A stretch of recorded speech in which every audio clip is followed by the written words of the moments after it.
Seorang ulama senior asal Iran, Mansur Emami, memicu kontroversi global lantaran menawarkan hadiah uang tunai sebesar 1,14 juta dolar Amerika atau setara 184,9 miliar rupiah kepada siapapun yang berhasil membawa kepala Donald Trump.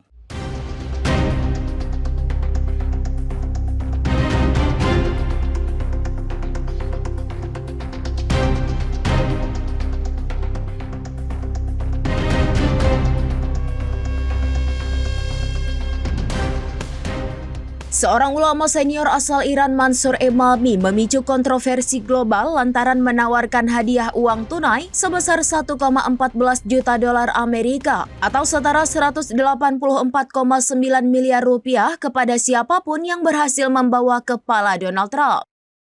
Emami sendiri merupakan pejabat negara di Provinsi Azerbaijan Barat, menjadi tokoh terbaru yang secara terbuka menyerukan pembunuhan terhadap Presiden Amerika Serikat tersebut. Hadiah yang ditawarkan Emami dipahami sebagai bentuk pembalasan simbolik dan emosional atas tindakan Presiden Trump yang disebutnya bertanggung jawab atas kematian ribuan warga Iran, serta serangan drone Amerika Serikat terhadap Komandan Tinggi IRGC Qasem Soleimani pada 2020 yang hingga kini masih menjadi luka diplomatik mendalam di Iran. Hingga berita ini diturunkan, Kementerian Luar Negeri Iran belum memberikan pernyataan resmi terkait tawaran tersebut.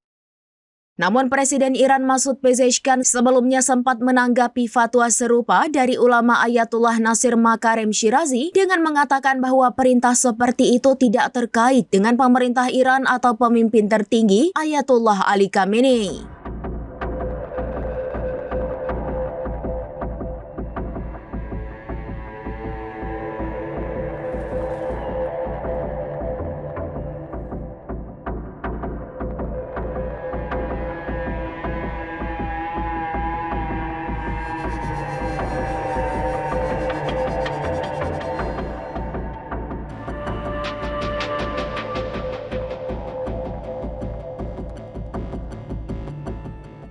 Demikian informasi terkini Syederalon, saksikan terus informasi lainnya. Jangan lupa like dan share seluruh akun serambinews.com. Download Tribun X sekarang, menghadirkan lokal menjadi Indonesia.